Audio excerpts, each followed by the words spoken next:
Trust your emerald heart. Be who you came here to be. Unlock your true potential.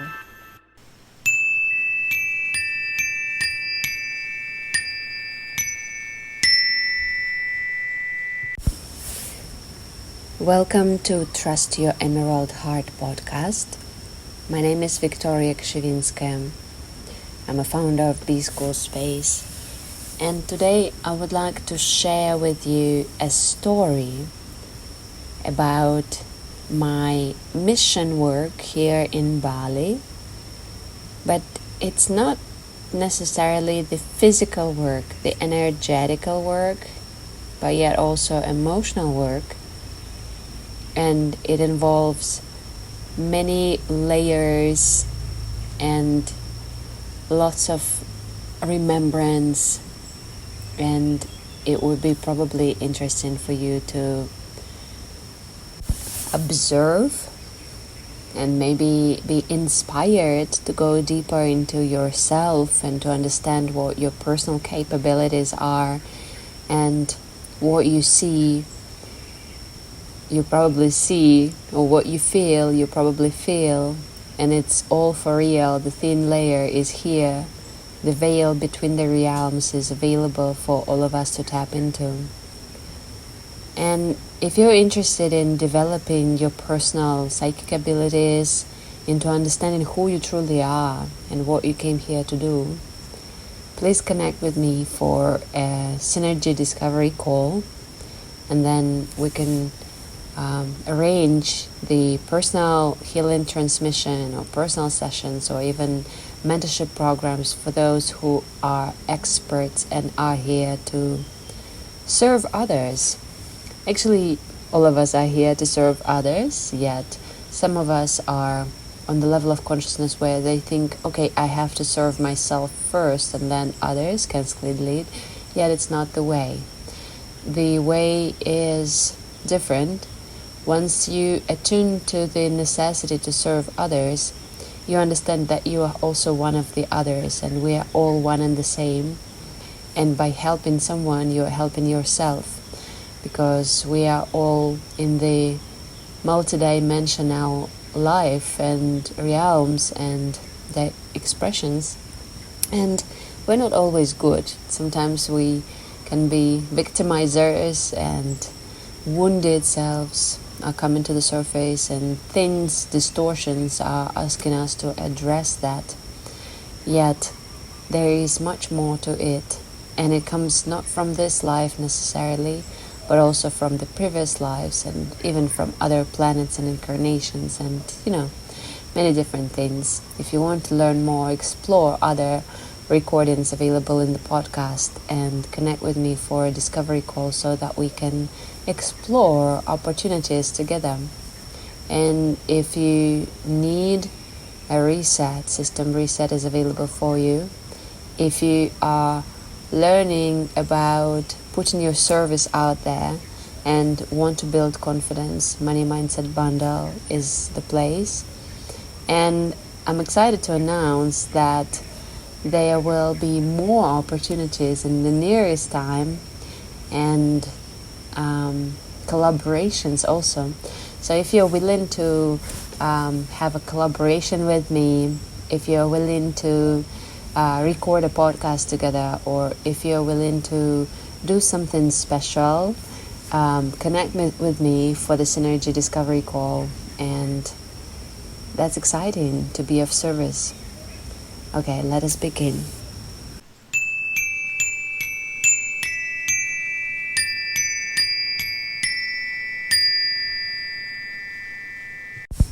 This story started on the 8th birthday of beschoolspace.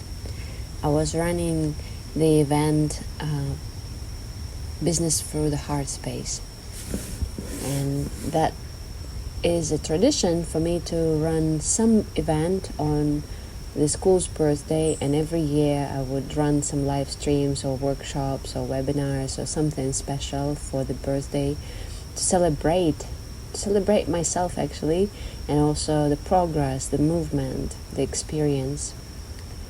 And this last year I was running actually 3 events.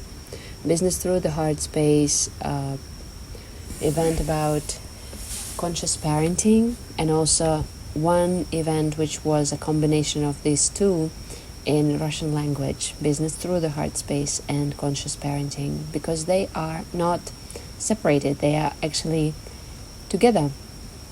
Once you start creating your own business, you understand that yes, okay, you have your business, but also you have your child, and you cannot just focus on one and then neglect the other one. They have to merge and come together, and either you find someone who is helping or supporting you, like your family members, or maybe some personnel or some school for your child or whatever that is, or you find a way to actually build a common ground of deep conscious relationship with your child, where the child can understand what exactly you are doing and why it is so important, and you create a conscious space where you are able to grow. But this story is not about that. This story is about the fact that on my workshop, Business Through the Heart Space, last year, a woman joined, and she was an Indonesian woman, Jiro status, which is the spiritual status for the Balinese, and it means that she's doing some spiritual work, spiritual healing. She's probably a Balian, a person who is able to see something others do not see, and also to heal, and she's a healer. So she joined that workshop, and at that moment of time she just felt resonance through the Facebook invitation which I posted, and she felt that she wants to explore what else is there for her, because she was about to launch some programs, some events, and she wanted to know how to do it through her heart space. And it was interesting that although her psychic abilities were very developed, and she was very attuned to her to her strengths, to what she is able to do, there was something else blocking her full potential and blossom, because she was very much in the emotions at that moment. So everything that I speak about in my workshop, Transmute That Fire, and all this like personal work and system reset, when I speak about emotional purification, how important that is, that was a big example of that. So the woman is very strong and special, yet because she was experiencing some turbulence in her relationship, in her life, in this and that, she couldn't really focus or do what she needed to do, and instead of that she would give her energy away to all the entities which would come to entertain themselves. And what I mentioned here is something I strongly believe in. The emotions are the manipulation points, and if you feel super emotional about whatever question, there is something in it. Not necessarily an entity, maybe some old grudges or subconscious mind programs, but it is an opportunity to go to the next level in a way, because everything that is painful actually has a gift in it, locked inside. Because when we shift the perspective and when we address that what requires our attention, we are able to release a lot, and also with that new energy which is released, we're able to create something different and something else. And that's why I call emotion energy in motion, and there is a precious gift in every emotion. So speaking about that lady in particular, I helped her to shift her perspective a little bit on her situation, and it was just in a way of friendly conversations and not really sessions, yet it was really helpful for her, and she found it very useful. And after a few months after that, when I was sick, she decided to gift me something in return, because she felt really grateful. And I didn't really expect anything, and it was a big surprise for me. And when she met with me and gave me a ring, I was completely shocked. To be honest, my body reacted very strongly, and I felt all sorts of goosebumps and things, and it was in quite a dark time of the day. It was evening time, and we were at the parking lot of the supermarket where we had to, briefly exchange these conversations because I was sick. And I was really shocked. And she said, I got it for you when I was traveling back to the other island, Java Island, and I want to express my gratitude for your support through my dark times, and now I'm in a very different place, and that was really helpful and very grateful. And when I was listening to that, I was completely shocked, and I was also very curious about that gift which she gave me. And when I came home,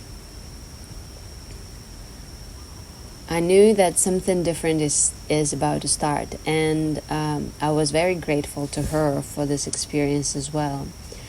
And when I started observing this ring, of course I knew I need to do a lot of cleanse for that. I need to purify myself. I need to be ready. I need to be strong, so it took time. It was not so instant. And then when I actually connected with that stone in that ring, a lot of remembrance started popping up. Apparently that ring itself did not really have much of the value, and maybe it was remade, or the metal was used in a different way. Yet the stone itself, I feel that I knew that stone from before, and it probably actually belonged to me in different incarnations, and I knew exactly what it was. And it's not something that would give me some ability or something of that kind. It's not.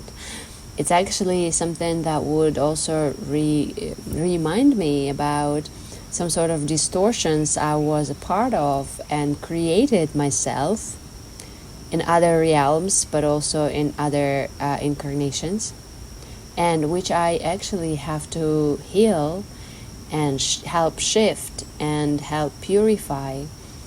And I started, I cleaned the ring, and I started trying to connect with it in a way. I was not super attracted to the ring itself, and it wouldn't be aesthetically a jewelry I would wear, yet there was something different in it. When I showed it to my daughter was like, "Oh, I know this thing." and then she said, "I think I actually stole it from you some time ago in some other places." I was like, and maybe even sold it somewhere. And we did a lot of harmonization, forgiveness, and work like that with that. And then in the program I'm taking with Jen George in Reframe, which is actually available and anyone can join, and she will be happy to nurture you. We had a group session where we were having emotional purification, and in that group session, through the spiritual journey we were having, I was guided to a place which I actually know where is located physically. I was shown a dragon, and also a big tree, and also a big pond, which is located near the swimming pool, the open swimming pool here in Ubud, where I sometimes go. And recently, some time, last few months or even a year, I was not so active in swimming. And before I would go there regularly, and it was like raining, too cold, too lazy, to do it in the morning. And at that point I was shown that, and I was guided that I have to visit that, and I have to clear up the space. And that there is a portal from that place to the other places, to the inner earth, to the greater abilities, to what is hidden. And it didn't take me long to realize I have to drive there and visit that. But also I want to mention with this ring that after some time I remembered that actually a long time ago, when I had my American story, I had some hair clips which were similar color, and they were not gemstones, they were just plastic or glass, yet I really loved them. I was really attracted to them. And then also red very similar style.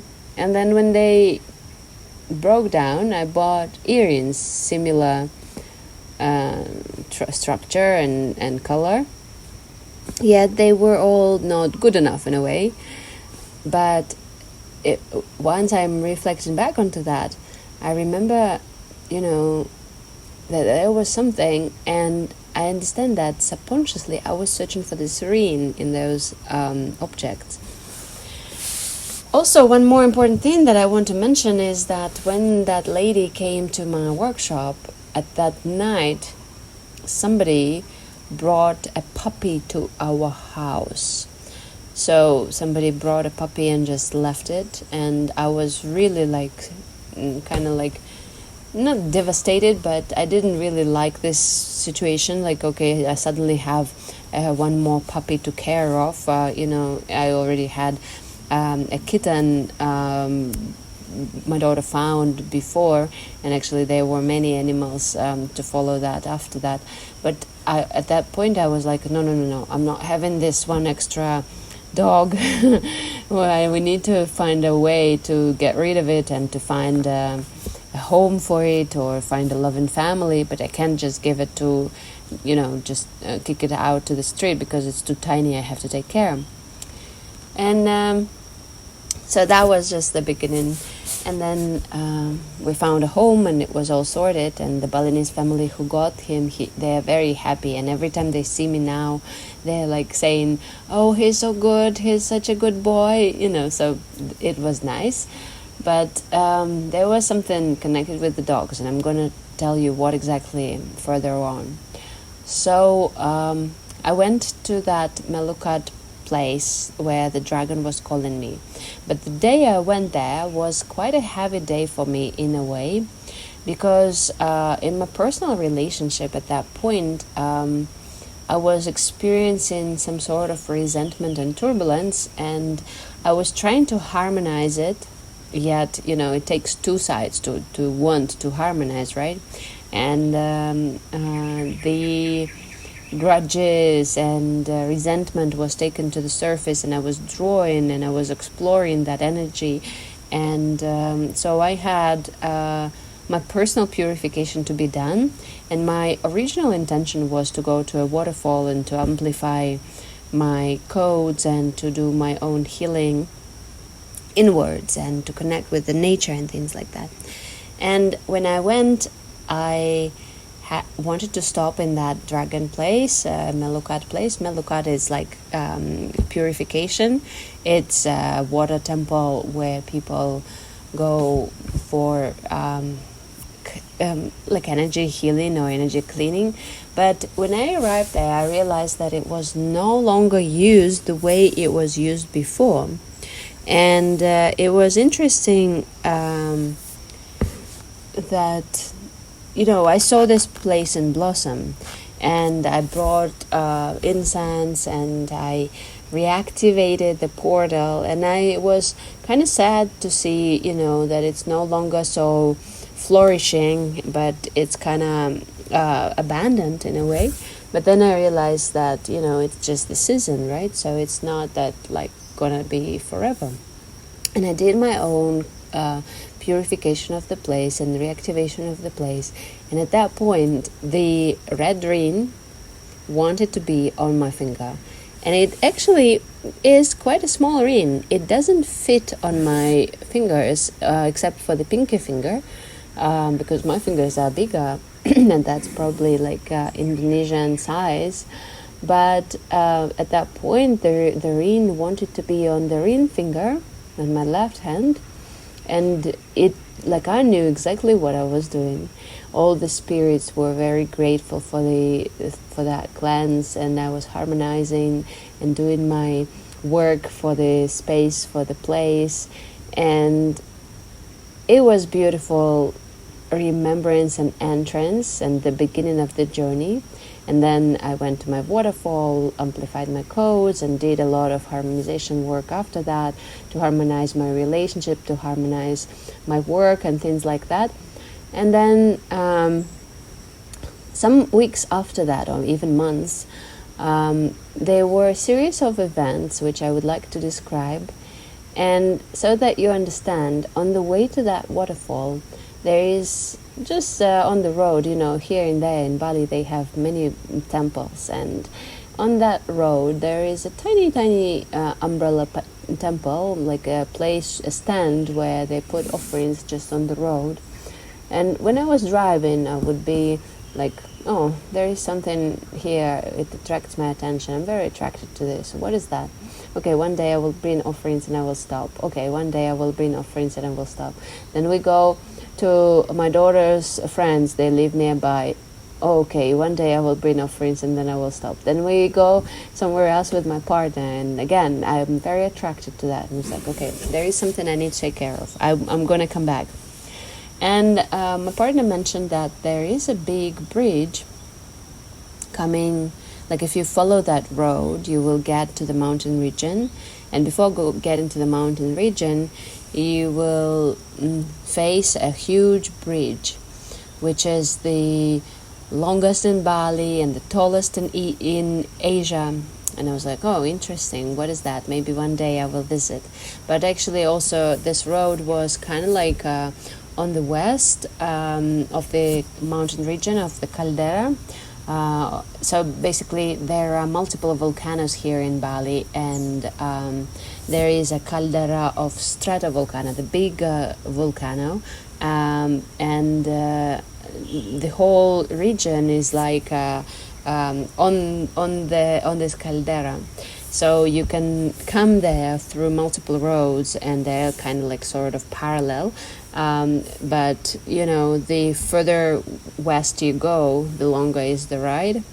And that one was like further to the west. I never tried to take this road. And when I knew that there was this bridge, I asked someone else, the parents of my daughter's friends, and they were like, oh, if you've been to Europe or China or anywhere, you wouldn't be so impressed by this bridge, just a bridge. I was like, okay. And then one day we decided to go to the mountain region with my partner and to drive through the bridge. And I was really like fascinated.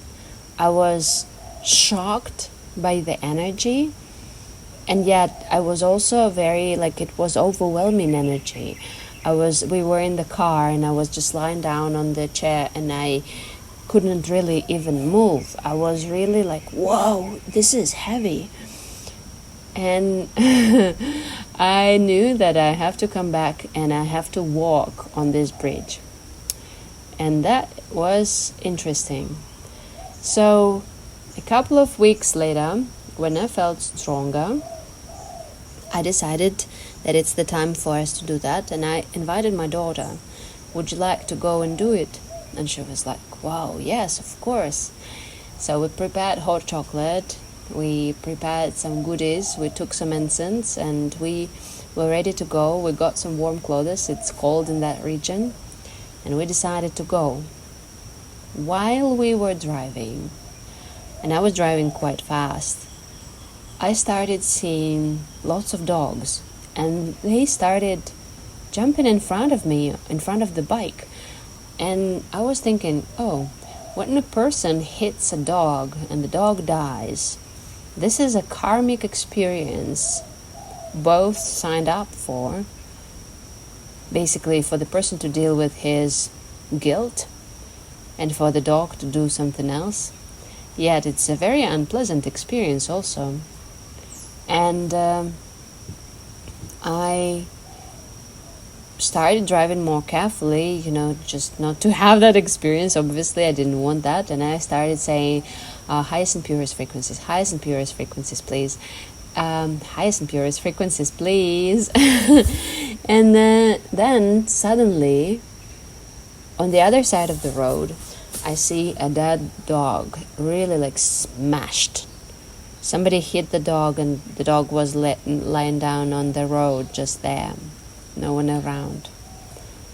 It was a shocking thing to see. We drove a little bit further, and I got incense.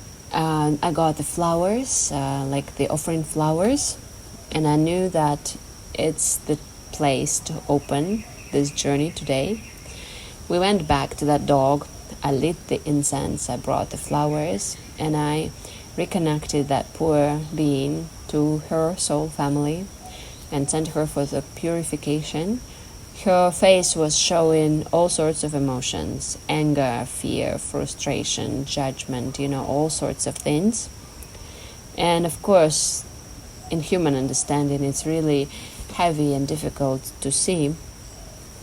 Yet, as we know, it probably was assigned for some sort of contract, so I wanted to harmonize that. And that was the place where the story started and the situation, we knew what we came for. And I explained to my daughter, okay, there's going to be not an easy experience, so we have to be ready. And she was angry with the person who hit the dog. She was like, oh, maybe they didn't even stop, started judging them. I was like, come on, it's not your job to judge them. They're having their own journey. And if somebody hits the dog and the dog dies, of course, they're going to be having thoughts and feelings ghosting them. So it's their process.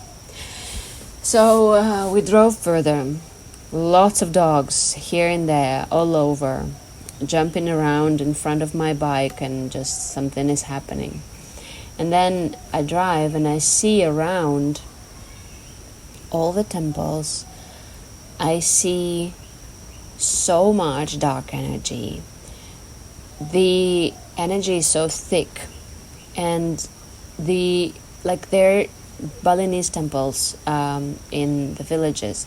They are usually made of the black stone, and those Balinese temples, they are not only, or not necessarily, or not at all light temples. Like, the villagers have no idea what they are serving in a way. Or, there are many villages or beings or, people, humans, who are practicing black magic. And this is quite typical in Bali, because many people have strong abilities, yet not everyone knows how to use it for good. And unfortunately, that is a part of the experience, because having strong abilities does not necessarily mean that you will act for the highest good of all. And that is every way in life. So my mission work is in a way to remind people that they are to act for the highest good of all. So I'm driving through those villages and I realize that, wow, this is so heavy. And I just start reading my light language, my healing, my the way I clean the energy for the land, for the space. And I was asking permission and reconnecting everyone to their highest selves. And it doesn't mean that the work for the people is done. It means that one day someone might wake up and have remembrance that he is a kind-hearted person. And it was necessary, it was important, but it was also very, very heavy and difficult for me. And then I remembered that, I actually have a Dark Portal's dragon, Spiky, who I haven't connected with for a long time, maybe more than a year, because I didn't have a necessity. And then I felt that, we are in the Dark Portal, we have to clear that, we have to purify that, it's the time. So I invited him to join, and he was willing and thrilled. Finally I've got the work to do. And we started doing the work, and then it was at the place where I arrived and had to stop at the first one, was that umbrella temple in the canyon which I mentioned before. And apparently it was not just the canyon, but just next to it was a tiny water temple. I would say abandoned, but probably people serve it once in a while, but it's not a busy place, just a tiny one. So I brought a lot of incense and flowers and offerings, and I opened up the space. I expressed gratitude and invited the highest and purest frequencies. I invited all my dragons to join. I invited all the unicorns and Pegasus and everyone who was there for healing. And I asked for harmonization with those which were not there for the highest good of all. So we started the journey. I did my own water cleanse there also. After seeing all this, it's heavy, it's difficult, and we brought incense and flowers everywhere on the bridge. And my daughter was like, that river, I feel that people were dumping dead kittens in it. I was like, no, my love, yes, kittens maybe, but it's not the only thing. They were much more than that. People were doing human sacrifice. There were dead people in that.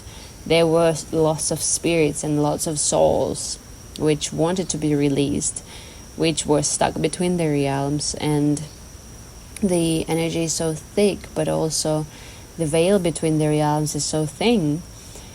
And all those spirits, if the person doesn't know what he is doing or why he's there or anything of that kind, they are just playing with your mind. They're giving you thoughts which were not yours and things like that. And so we were clearing that, and then we drove further to the big bridge which I mentioned before.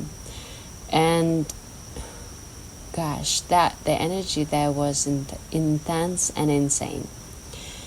The bridge has strategical power because it unites 3 regions in Bali, and it was probably very important for those villages and regions. Yet, as my partner said, but also what I felt was intense, many people suicide there, and it's quite tall. You can see a huge valley down there and the tiny river, but it looks tiny from the above. And when I first visited it by car, I saw a big dragon lying down like a kitty, inviting, okay, it's time for you to do this work, come back. And now that I came back, I brought lots of flowers and incense, and I knew I have to read all my light language and clear up all sides of it. I need to walk by my feet, and I just need to stop in every single spot and do the work. And I was doing that. I was reading and clearing and doing my thing. And it was really difficult because it was so heavy. At some point I was like, I'm so tired, I can't even move. And I was so sleepy at the same time, this kind of feeling. And then after we crossed the bridge and started coming from the other side, harmonizing the place, somebody came up to us And on the thin layer, on the unseen, I saw him like asking me, what are you doing? But on the human level, he was kind of like, one of those, I wouldn't want to insult him and call him a beggar, because he didn't beg anything from us, but he wanted, something from us. He started asking us weird questions about what is your job, what do you do back in your country. And then my daughter turns to him and says, none of your business. And I was like shocked. I didn't see her like that ever. I was like, oh, let's go. Harmonize that. It's not what you're supposed to say to strangers. That's not polite.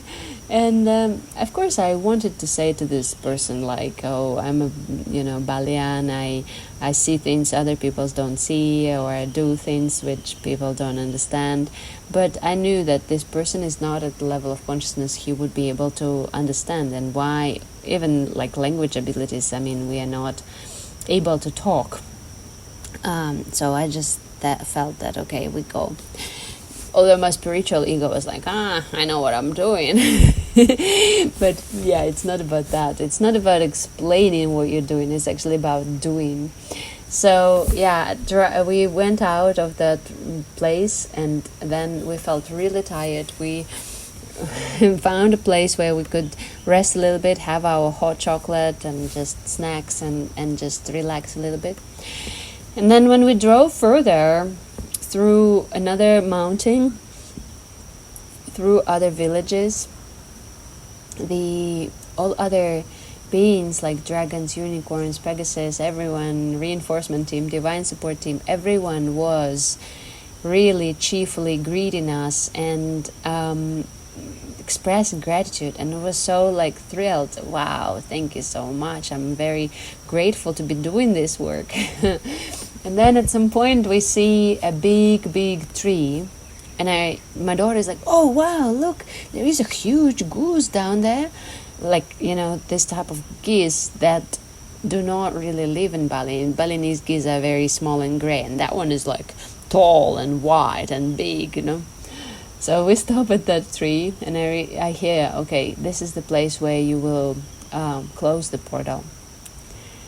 And it's important to understand that, we open portals in many places by doing our energy work, by doing our intentional or non-intentional, conscious or non-conscious things in this lifetime, in other lifetimes, but also in other dimensions, higher and lower. And we are to learn how to close those portals, because the beings, the souls, need to go home. And in that bridge which I mentioned, while I was releasing the trapped souls and sending them for the purification, and probably you know that it's not the way to send them back to source, because they will lose all the experience and everything that they have learned throughout their time.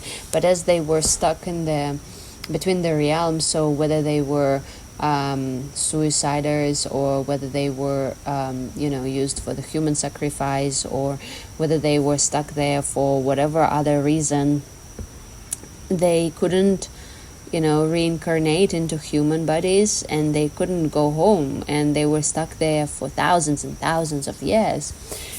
And it was important to send all these beings not to the source directly, for them to lose all their track history, lose all their abilities and things, but to send them for the purification, because they were not acting for the highest good of all while they were stuck.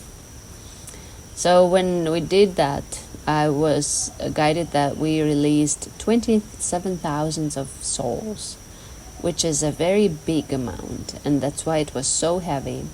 And when I was closing that portal near that tree, I see a huge amount of sparrows just get up from the tree and greet and express gratitude, saying, thank you for doing this work. I was so humble, oh my God, thank you for letting me do this work. I'm so grateful for this experience. And yes, we placed incense and flowers everywhere, and I knew that the work is almost done. But the harmonization needs to be done for myself as well. I need to be grounded now as well. I was high up there, but what else is there, right? So we drove around and we went to the caldera. We went to eat something. We had some nourishing lunch, and I saw all the mountains. It was beautiful, and all the reinforcement team, divine support team, all my soul family were cheering up and just around everywhere. And then when we were driving back, heavy rain started. I was really shocked. And I only had one raincoat, and my daughter didn't take hers, and I gave my raincoat to her. And I was soaking wet by the time we drove to some village where I could actually buy the raincoat. And I realized that, like, okay, now I'm coming through the purification. I'm doing my own cleanse. And once that was finished, like, we got home, I went to the hot shower to warm myself up, and I realized, okay, actually, my gas ran out. I texted my landlord. My landlord was not able to come that night, right, because it was already late and pouring with rain. And he commented, and I saw this comment next day, "Oh, you're using the gas too fast these days." Complaining how much hot water I'm using, but it's actually, winter time, so that's my way to warm up here in Bali. And I was feeling kind of like resentment. What? Why? Not the big deal. Well, it's just the water. But then I realized, like, okay, I'm coming through my own purge. And next few days, even up to a week, it was so heavy for me. I realized that I need to purify myself. I need to come through my own purification, and also my daughter needs to do the same. Because everything that was not, there to stay had to come to the surface for us to address it. And what I mean by that is that, stuck emotions, stuck energies, everything was to be there for us to see it from a different perspective. And at some point I felt like, we started having arguments with my daughter. We started having kind of like situations where my words were harsh, and they come out of my mouth, and I said something like, about that I don't receive help and support from her, and yet she, feeling like she only has a few things to take care of, like dogs to be taken for a walk and things like that, and she's not doing that properly. And I was, I don't like shouting and screaming. I don't like when I have to express things like that. But at that point, I felt that it's necessary, it's important. And then we harmonized it afterwards. And I realized, like, okay, this is what we're doing. We need to purify and to purge that was stuck. And when we did, it was so beautiful because it was so needed. And we, after that, we cuddled, we asked for forgiveness each other and forgave ourselves for doing that. And that's the way, like, forgiveness is the key for harmonization. We have to learn how to harmonize, but yet we cannot harmonize if we have too much grudges and resentment. Once we release the grudges and resentment, we are able to see clearly the other one, to see clearly their point of view and their perspective, and then we are able to ask for forgiveness, to forgive them, and also to forgive ourselves. And that's so important and so deep. But there is some more, hidden layers in that story. And I have some questions like, why? What role did the dogs play in that? Because the dogs were there to remember and remind something. And when we were driving there, we saw that dog on the side of the street. We saw many dogs. So for me, it's also like connected with the dogs. Like my daughter was supposed to take responsibility to take the dogs out and take care of them, and that was kind of like my impurity in a way, also like judging her for not doing it properly or not willing to do, or needs to be pushed and asked all the time.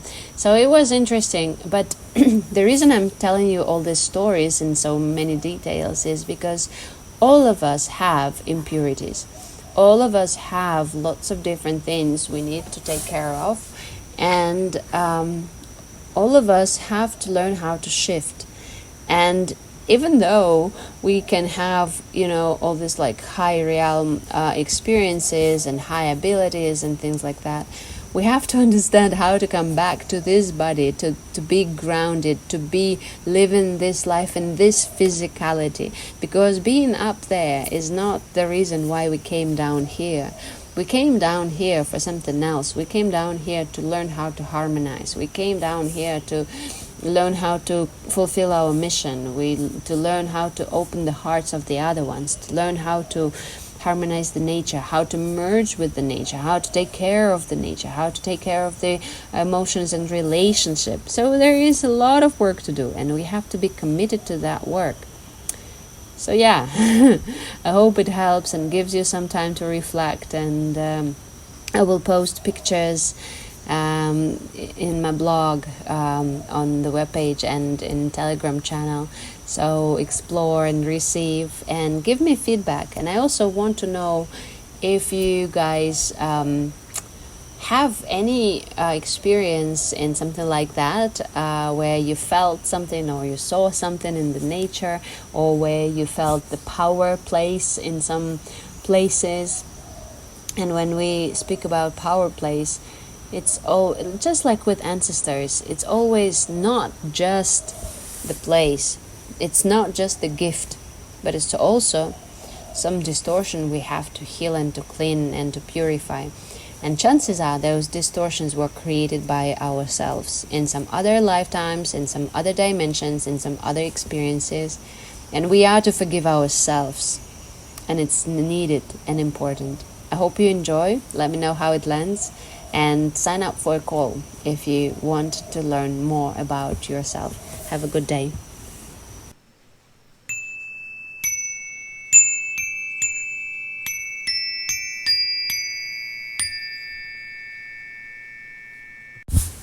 Hello friends, I want to finish the Red Dream story because apparently there was one more part to it. A few weeks later, after the harmonization process was completed and the purging process was completed and the clearing process was completed, my daughter relocated back to Europe to visit her family, and I was with my partner.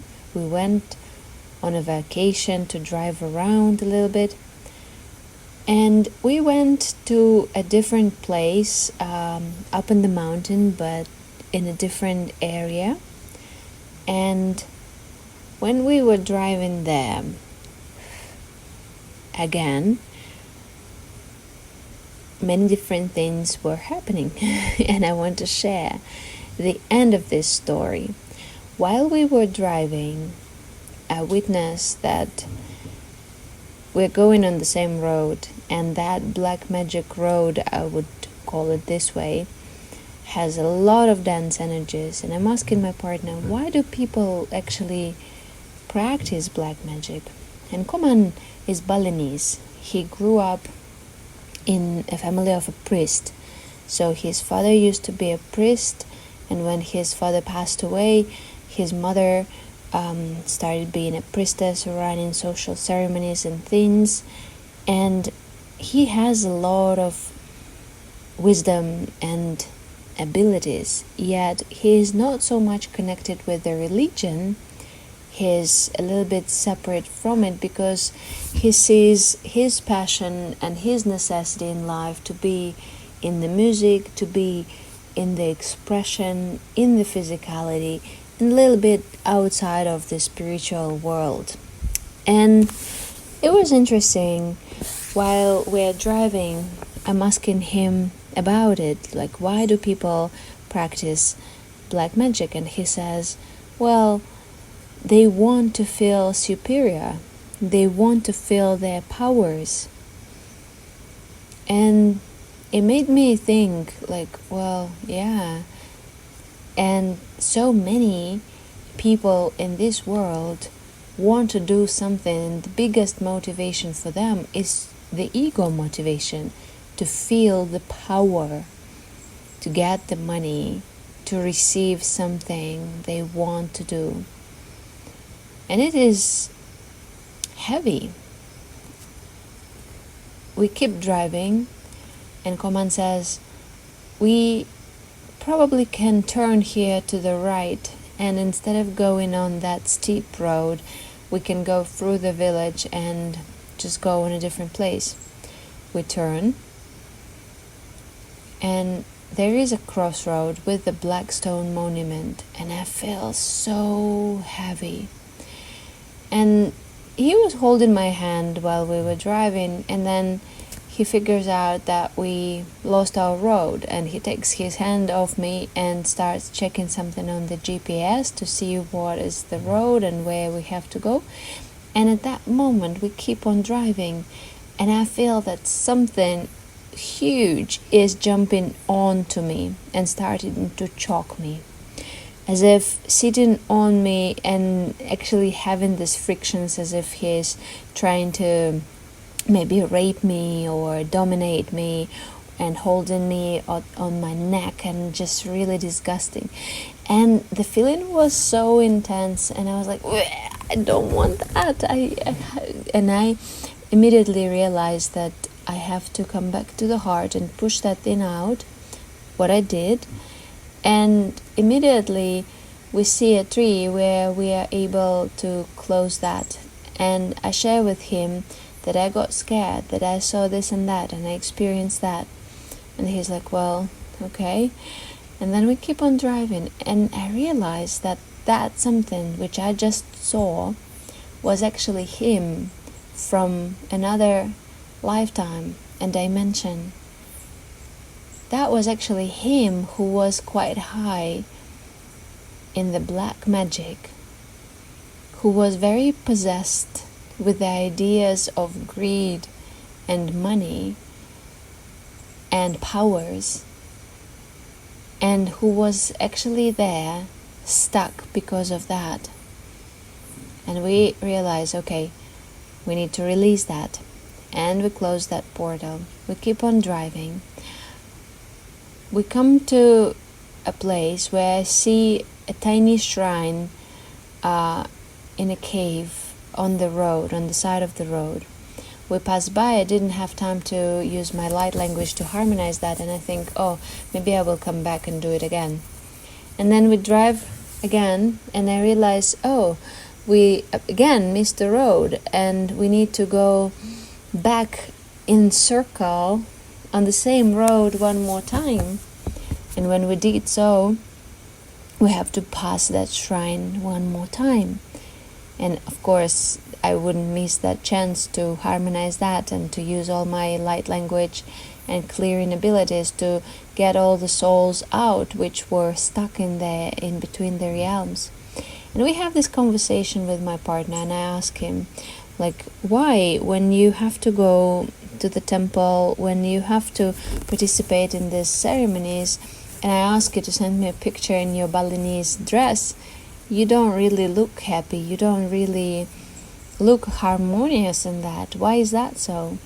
And he says, well, not everything I agree with. And I was like, oh yes, here we go. And my feeling about, so Balinese, they have Hindu religion, but Hindu different from Hindu in India. Most of Indonesia is Muslim, and Bali is the only place with this Hindu. And here in Indonesia, a lot of people have the psychic abilities, and a lot of people are very strong and could possibly do a lot of healing work for the planet, yet there are huge limitations set up on on the field, on them. And when people are praying or meditating for such a long time, for so many hours per day, or in life, they could activate a lot, yet they're not connected with the highest and purest frequencies. And most people don't even know why they are doing that, or why they are forced to do that. And it was interesting to have this conversation with him. And then we got to the place up in the mountains, in a restaurant with a beautiful lake view, with a beautiful nature, and we start walking around.